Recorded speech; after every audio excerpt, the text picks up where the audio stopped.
The Philistines and the Israelites gathered their troops for battle. The Philistines on one hill, the Israelites on the other, and nothing between them but a valley. A giant nearly 10 feet tall stepped out of the Philistine line. This was Goliath. He had a bronze helmet on his head and was dressed in armor, 126 pounds of it. He carried a huge sword, and his spear was like a fence rail.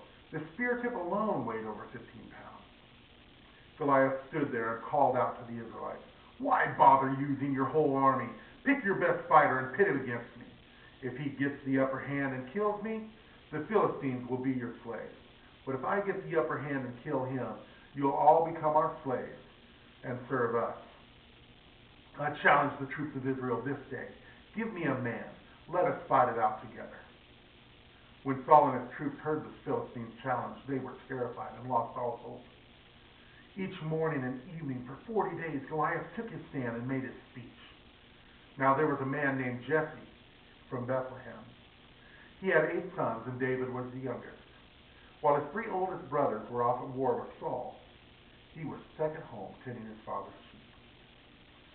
Now one day Jesse told David, "Take this sack of food to your brothers in the camp. Check on them and see whether they are getting along all right. And then let me know how they're doing." David took the food and was on his way, just as Jesse had directed him. He arrived at the camp as the army was getting ready for battle.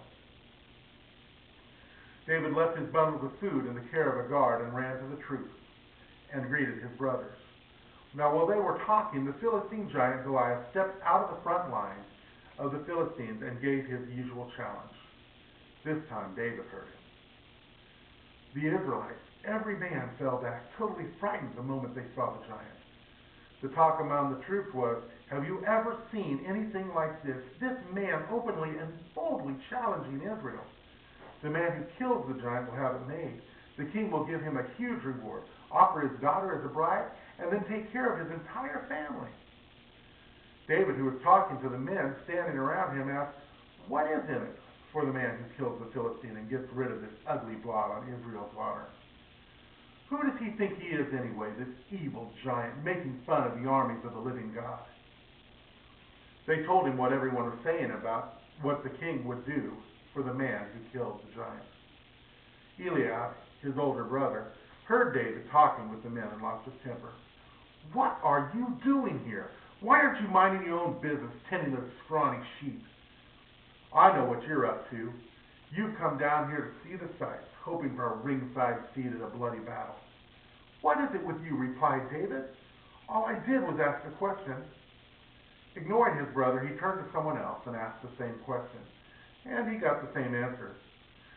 The things David was saying were picked up and reported to Saul. Saul sent for him. "Master," said David, "don't give up hope. I'm ready to go and fight this giant." Saul answered, "David, you can't go and fight this giant. You're too young, and he's been at this fighting business since before you were born." David said, I've been a shepherd tending the sheep for my father. Whenever a lion or a bear came and took a lamb from the flock, I'd go after it. I'd knock it down and rescue the lamb. If it turned on me, I'd grab it by the throat, wring its neck, and kill it. Lion or bear, it didn't matter. I killed it, and I'll do the same to this Philistine pig who is making fun of the troops of the living God. God, who delivered me from the teeth of the lion and the claws of the bear, will deliver me from this Philistine." Saul said, "Then go, and God help you." He dressed David as a soldier in armor. He put his bronze helmet on his head and belted his sword on him over the armor. David tried to walk, but he could hardly move. David told Saul, I can't even move with this stuff on. I'm just not used to this." And he took it all off. David then took his shepherd's staff, selected 5 smooth stones from the brook, and put them in the pocket of his shepherd's pack. And with his sling in his hand, he approached Goliath. As Goliath paced back and forth, he noticed David. He took one look down at him and sneered, "A mere youngster." The giant ridiculed David. "Am I a dog that you come after me with a stick?" And he cursed him. "Come on," said Goliath. "I'll make roadkill of you for the buzzards. I'll turn you into a tasty morsel." for the field mice.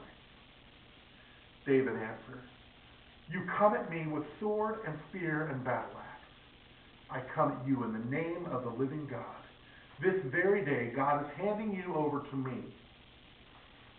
I'm about to kill you, cut off your head, and serve up your body and the bodies of your Philistine buddies to the crows and the coyotes. The whole earth will know that there's an awesome God in Israel. And everyone gathered here will learn that God doesn't save with sword or spear. The battle belongs to God. He's handing you to us on a platter."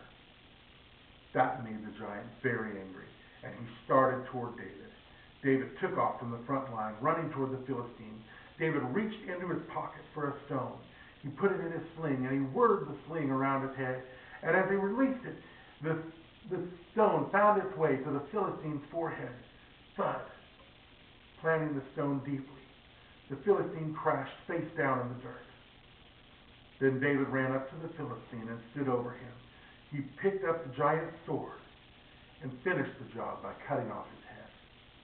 When the Philistines saw that their great champion was dead, they scattered and ran for their lives. David was a small man, but he did mighty things for God.